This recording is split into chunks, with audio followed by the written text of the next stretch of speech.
E aí, meu povo, tudo bem? Como é que vocês estão? Hoje nós vamos iniciar o sexto ou sétimo dia de vídeos, acho que é o sétimo. E hoje eu queria falar sobre um tema que foi recorrente, né, nos vídeos anteriores, por conta dos textos que nós estamos lendo, mas que hoje eu gostaria de focar em um aspecto específico. O texto de hoje está lá em Atos, capítulo 4, versículo 27. O contexto do capítulo é a perseguição de Pedro e João perante o Sinédrio. E eu queria focar aqui, na verdade, na oração final que Pedro faz quando ele se reúne com os demais irmãos, né, após sair do Sinédrio. E ele ora assim, ele já está orando, né, e a parte da oração dele é assim: de fato, Herodes e Pôncio Pilatos reuniram-se com os gentios e com o povo de Israel nesta cidade para conspirar contra o teu santo servo Jesus, a quem ungiste. Fizeram o teu poder, o que o teu poder e a tua vontade haviam decidido de antemão que acontecesse, isso diante de Deus. Aí agora o versículo 29. Agora, Senhor, considera as ameaças deles e capacita os teus servos para anunciarem a tua palavra corajosamente. Estende a tua mão para curar e realizar sinais e maravilhas por meio do nome do seu santo servo Jesus. E depois que eles oraram, tremeu o lugar em que estavam reunidos e todos ficaram cheios do Espírito Santo e anunciaram corajosamente a palavra de Deus. Hoje eu gostaria de falar sobre sermos guardados e não livrados do mal. Eu acho muito interessante que em João capítulo 17, na famosa e conhecida oração sacerdotal de Jesus, é uma oração que ele faz antes de ser crucificado. Em determinado ponto, ele ora ao Pai para que ele nos guarde do mal. E ao longo de toda a minha caminhada cristã, eu cresci, né, com várias pessoas ao meu redor, vários pastores, orando para que Deus nos livrasse do mal. E quando eu comecei a estudar o capítulo 17 de João, eu notei essa parte específica da oração de Jesus e eu fiquei pensando, né, refletindo acerca disso. Jesus em momento nenhum nos pede, ou melhor, pede ao Pai para que ele nos livre do mal, mas para que ele nos guarde do mal. E existe uma diferença significativa em ser livre e em ser guardado. É claro que, em certo sentido, ser livrado do mal e ser guardado do mal podem estar como sinônimos, né? Pedindo a Deus que impeça que o mal nos atinja.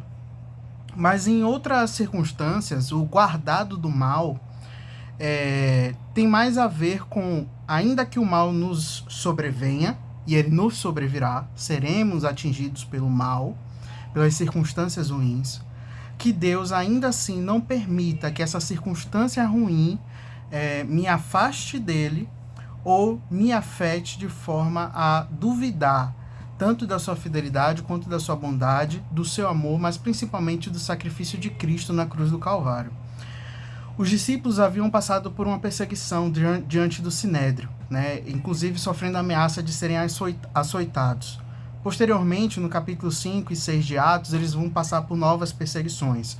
E isso nunca vai ter fim. Não até que eles sejam mortos, né? Com exceção de João, que morreu de velhice, exilado na ilha de Patmos. Mas a oração de Pedro, diante da perseguição que ele havia sofrido pelo Sinédrio, não foi para que Deus os livrasse do mal, mas para que Deus os guardasse, para que Deus levasse em consideração a perseguição que eles estavam sofrendo e, diante dessa consideração, capacitasse os apóstolos e os outros cristãos da época para continuarem perseverando, pregando o evangelho e anunciando as boas novas do reino de Deus. Nós, cristãos, temos uma tendência, talvez influenciada pela cultura da nossa época, talvez influenciada pela teologia da prosperidade, em uma das suas sementes sinuosas que são plantadas nos nossos corações, de achar que Deus tem um dever de nos livrar do mal.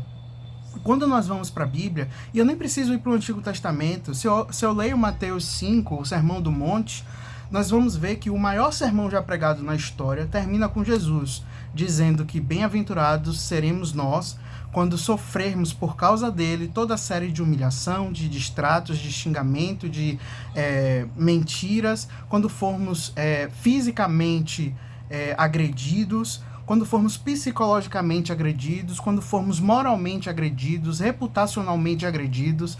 Ele diz que aí sim nós podemos nos considerar bem-aventurados. Os apóstolos, ao saírem do Sinédrio, consideram que eles são felizes por sofrer por causa do nome, o nome de Cristo. Hoje nós cristãos precisamos ser sinceros, nós não temos nenhuma condição espiritual de sofrermos pelo nome de Jesus. Não porque Jesus não mereça que nós soframos por ele, mas simplesmente porque a nossa fé não é forte o suficiente para que diante de uma adversidade nós levantemos os nossos olhos aos céus e abramos a nossa boca como os apóstolos fizeram, pedindo a Deus que leve em consideração a humilhação que sofremos para nos encorajar. Pedro não pede que Deus leve em consideração a humilhação para matar os fariseus e saduceus, ou para poder trazer juízo sobre Israel. A consideração de Pedro é: Deus, eu sofri por causa do teu nome, não me permita esmorecer. Não me permita blasfemar contra o teu nome. Não me permita desistir de fazer a coisa mais importante da minha vida, que é anunciar o teu evangelho a toda criatura e pregar as boas novas do reino de Deus. Hoje, em contraponto, muitos de nós cristãos, e eu falo até pela minha própria vida, nós não temos condições de sofrer pelo nome de Cristo. E talvez por isso o Senhor impeça que nós soframos tanto por causa do nome dele. Porque a nossa fé não vai sobreviver a uma humilhação como a que os irmãos lá na China sofrem, a uma humilhação como os irmãos na Coreia do Norte sofrem, a uma humilhação como os irmãos na Nigéria sofrem, como os irmãos no Irã, no Iraque, na Líbia, na Síria sofrem. Uma humilhação a ponto de serem degolados em praça pública. Uma humilhação como aqueles inúmeros cristãos que foram mortos pelo ISIS e transmitidos em internet, de sinal aberto, disponível a qualquer pessoa que quisesse entrar. Cristãos e cristãs sendo degolados por confessarem o nome de Cristo. Muitos de nós hoje não teríamos condições, negaríamos o nome de Deus. Esse texto de hoje me levou muito à reflexão, a refletir que talvez o meu cristianismo e a minha fé, talvez não, com certeza, a minha fé ainda não é forte o suficiente para que, se eu sofresse por causa de Cristo, eu não o negaria. É claro, eu estou disposto a sofrer pelo nome de Cristo em troca do cancelamento digital, em troca de pessoas e influenciadores falarem mal de mim ou da minha família e da minha fé. Mas talvez eu não esteja disposto a sofrer pelo nome de Cristo em troca da verdadeira perseguição, que não está ligada à minha reputação ou à minha moral, mas está ligada à minha vida como um todo. Está ligada ao fato de eu ser torturado. Será que se me arrancassem as unhas, se me cortassem a língua, se paulatinamente fizessem a minha família sofrer, eu estaria disposto a perpetuar o nome de Cristo no meu coração, ou eu o negaria? Os apóstolos nos dão um exemplo de fé, de que as adversidades que nós sofremos hoje, mesmo que não estejam diretamente ligadas ao nome de Cristo, no sentido de sofrermos porque pregamos Cristo, ainda assim eles nos dão uma lição preciosa. Todo sofrimento que vem na minha vida hoje precisa se reverberar no meu coração como oração a Deus para que me permita prosseguir. Se eu perco um ente querido, se eu perco um amigo querido, se eu sou machucado por algum membro da igreja, por algum irmão na fé, se, entre aspas, a igreja me machuca e me fere, isso tudo precisa gerar no meu coração uma oração de: Deus, não permita que a minha fé desfaleça por conta desse sofrimento, mas me dá ainda mais ousadia para pregar o teu nome, para proclamar a tua verdade e anunciar o reino de Deus. A minha fé não é forte o suficiente, mas eu tenho um Deus que é extremamente fiel, bondoso e que se preocupa em fortalecer a minha fé.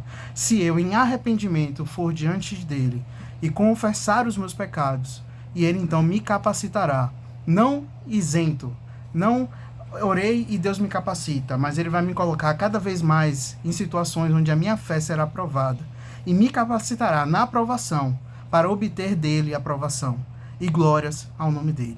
Que o Senhor nos dê, antes de tudo, arrependimento, para reconhecermos se a nossa fé de fato é como a dos apóstolos, mas que, em segundo lugar, uma vez arrependidos e convictos do nosso pecado, que ele nos coloque em situações onde a nossa fé seja aprovada, mas seja por ele aprovada, e a ele possamos render glórias por tudo que tens feito em nossas vidas, por tudo que tem feito em nossas famílias e por tudo ainda que fará por meio de Cristo e da sua igreja no mundo. Amém.